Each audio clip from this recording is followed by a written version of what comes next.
কিছু বেঈমান স্বার্থপর মানুষের জন্য কেন আমি আমার সন্তান দুটিকে কষ্ট দেব? তাদের তো কোনো দোষ নেই, তাহলে তারা কেন কষ্ট পাবে? তারা কেন এতিম হবে? আসসালামু আলাইকুম, আমি সীমাস লাইফস্টাইল থেকে সীমা বলছি। আশা করছি সবাই ভালো আছেন। আলহামদুলিল্লাহ, আমিও আল্লাহর অশেষ রহমতে অনেক অনেক ভালো আছি। স্বামীর পরিচয়ের জন্য আমার সন্তান দুটি আজ এতিম হতে যাচ্ছে। আমার হাজব্যান্ড এখন অন্য নারীতে আসক্ত। বিয়ের পরে যদি কাউকে আমি বেশি বিশ্বাস করি, সে হলো আমার হাজব্যান্ড। তাকে আমি পৃথিবীর সবচেয়ে বেশি বিশ্বাস করেছি। সে আমার বিশ্বাস নিয়ে এমন খেলা খেলবে আমি কখনো কল্পনাও করতে পারিনি। আমাদের মধ্যে এতটাই ভালো বন্ডিং ছিল, আসলে বিশ্বাস না করার মতো না। এর মাঝে যে কোনো তৃতীয় ব্যক্তি ঢুকবে আমি কখনো কল্পনা করতে পারি না। 12 বছর হলো আমাদের বিয়ে হয়েছে। আলহামদুলিল্লাহ, আমাদের ঘরে আলো করে দুটি ছেলে সন্তান এসেছে।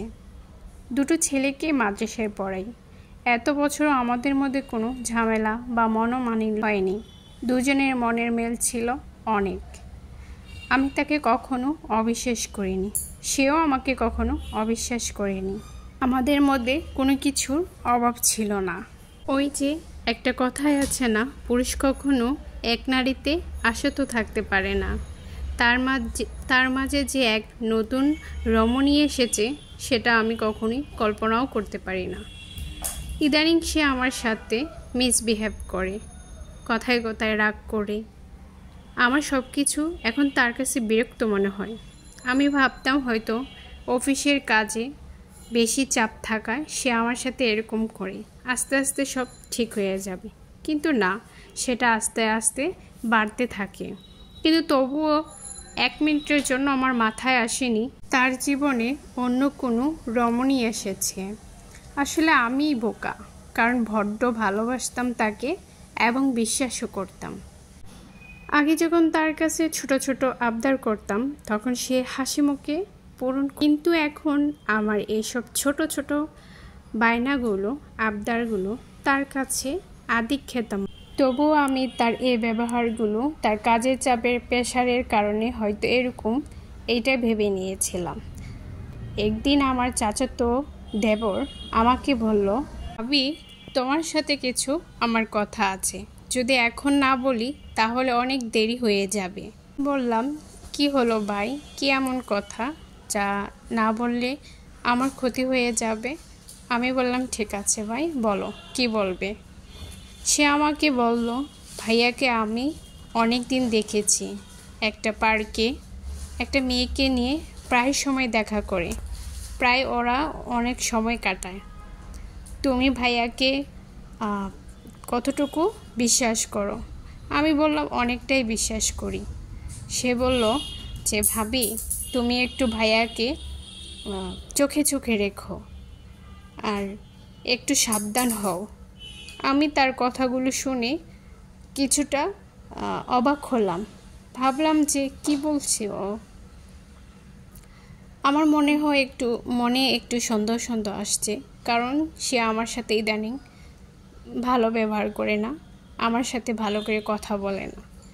সেজন্য আমি তার কথাগুলো সততা যাচাই করার জন্য একটু ভেবে নিলাম যে না, আমি আগে নিজে যাচাই করব। যদি সত্যি হয় তাহলেই আমি তাকে বলবো।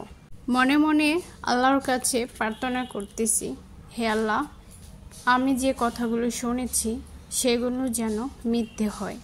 সত্যি হলে আমি জানি না কি করব।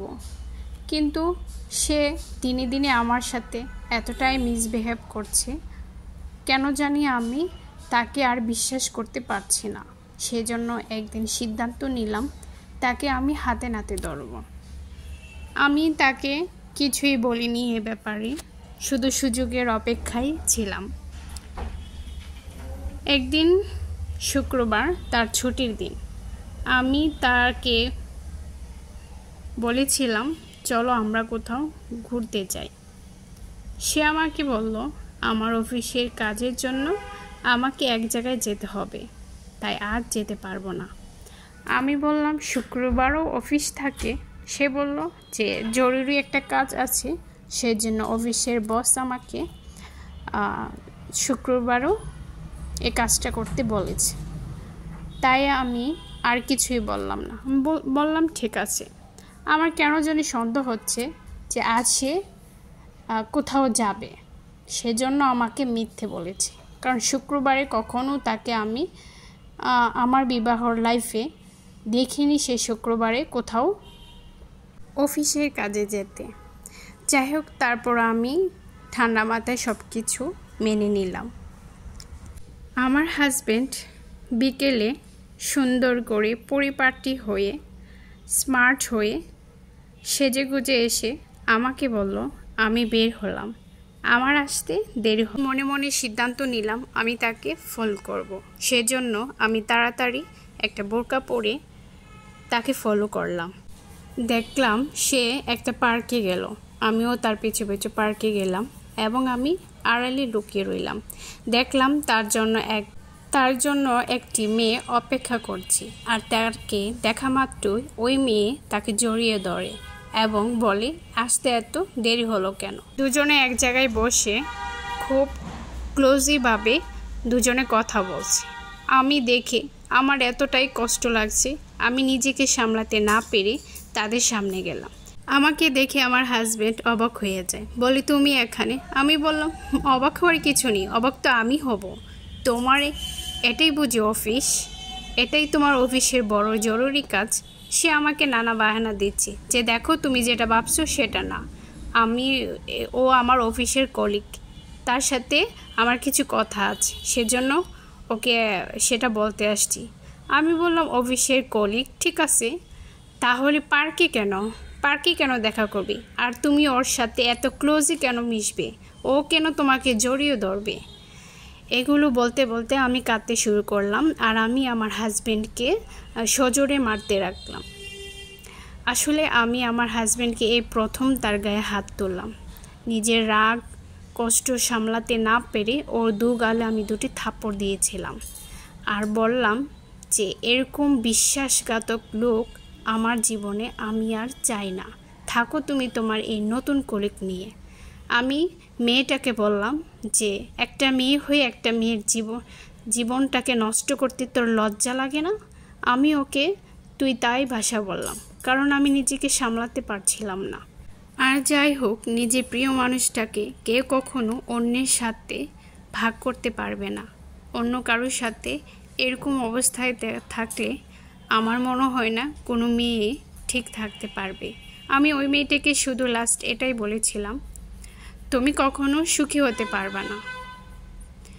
তবুও আমি তোমাকে ভিক্ষা দিয়ে গেলাম আমার হাজব্যান্ডকে। আশেপাশে অনেক মানুষ জমে গিয়েছিল। আস্তে আস্তে নিজেকে শান্ত করে ওখান থেকে চলে আসি। সেও আমার পিছু পিছু চলে আসে। আমি বাসায় এসে রুমে ঢুকে দরজা আটকিয়ে দিলাম।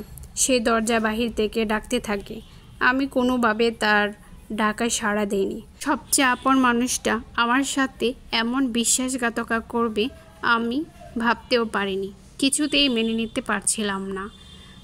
এতটা ভালোবাসা, এতটা কেয়ারিং, এতটা পথ একসাথে চলার পরও এতদিন পর এসে তার জীবনে অন্য নারীর প্রয়োজন হবে, এটা আমি কখনোই ভাবতে পারছি না, মেনে নিতে পারছি না। খুব কষ্ট হচ্ছে।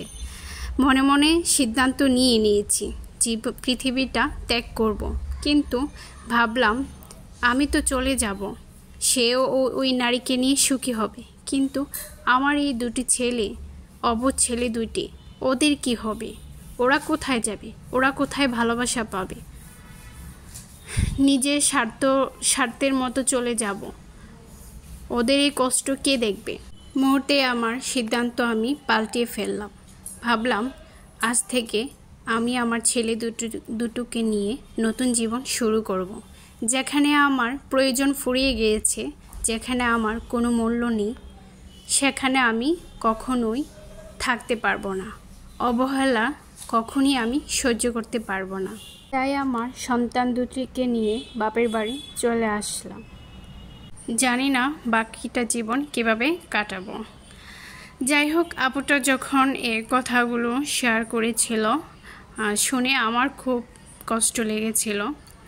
দোয়া করি আপুটার সংসারটা যেন ঠিক হয়ে যায়, ভাইয়াটা যেন তার ভুলটা বুঝতে পারে, আর আপু যেন তাকে ক্ষমা করে দেয় এবং তারা নতুন করে জীবন শুরু করে দেয়।